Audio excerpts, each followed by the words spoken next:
Well, you know, Lord Claridge, Montclair means clear mountain in French, which makes sense because it is 300 feet above sea level.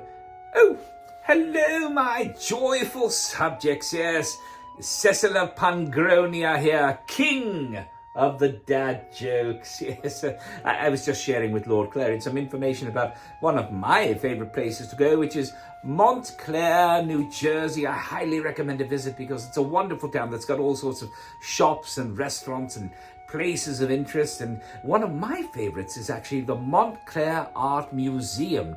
Now, the Montclair Art Museum was the very first museum in New Jersey to be devoted exclusively to artwork, and it was also the very first one to be open to the general public so they could come and see things. And this was over 110 years ago, and it is one of the most famous museums in the United States of America, the Montclair Art Museum, because there were many famous artists who lived and worked in Montclair, and their artwork is right there in the museum. You can go and see it for yourself. And they also, in their collection of 12,000 items, they have lots of Native American artwork too. So, as I say, please visit the Montclair Art Museum. You'll have a wonderful time. You know, I was there 2 weeks ago, and as I was walking through the gallery, a woman ran up. She said, "Excuse me, Your Majesty." She said, "Are we allowed to take pictures in here?"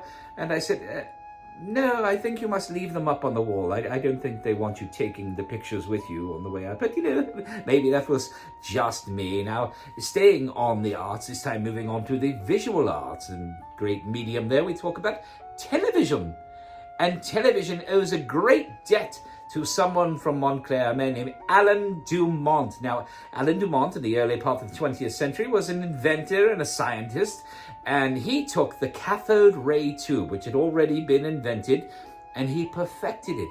He made it so that this tube, the cathode ray tube that goes inside a television sets, in his garage in Montclair, he worked on it so that it could last longer and you could watch television for much longer. So in 1938, he started selling the very first television sets right there in Montclair, and they were produced nearby, not too far away. Now in 1946, Alan Dumont, because so many television sets had been sold, he created the very first coast-to-coast television network in the United States of America, and he called it the Dumont Network. Now, the Dumont Network, because they were the first, they were also the first television network in the United States to have soap operas, game shows, talk shows. They also had the very first African-American host, they had the very first Asian host, and they introduced lots of stars to America. Captain Video, which was one of the biggest programs in early television, was a Dumont show. Bishop Fulton J. Sheen, who had a chat show weekly that was seen by everyone across America, and a man named Jackie Gleason, the great one, began his career on television right there on the Dumont Network. In fact, the first 39 episodes of The Honeymooners, which is one of the classic TV shows of all time, were on the Dumont Network. Now, their studios were in New York, but they owed a lot to Alan Dumont of Montclair. Now, sadly, by 1957, there was lots of competition from other studios, and Dumont literally had to pull the plug on the Dumont Network. But the very last thing they broadcast in 1957 on the Dumont Network, and it was the only thing they ever broadcast in color, was a high school football game from Montclair High School that was seen all across the United States of America. Now, Alan B. Dumont is now buried in Montclair, and they remember him as well with Montclair State University. Their television facilities are named for Alan Dumont. So it's a fitting tribute to the man who revolutionized television in the United States of America. You know, one of the other things that they broadcast on the Dumont Network was the first coast-to-coast wedding to be seen by everyone. It was a lovely wedding, very small, but a great reception. Yes, well, anyway, finally, since we're talking about television, one of the biggest events in television history happened in July of 1969, when man first walked on the moon. 2 American astronauts stepped on the moon, and billions of people were watching live all around the world. One of those people, the second man on the moon, was from Montclair.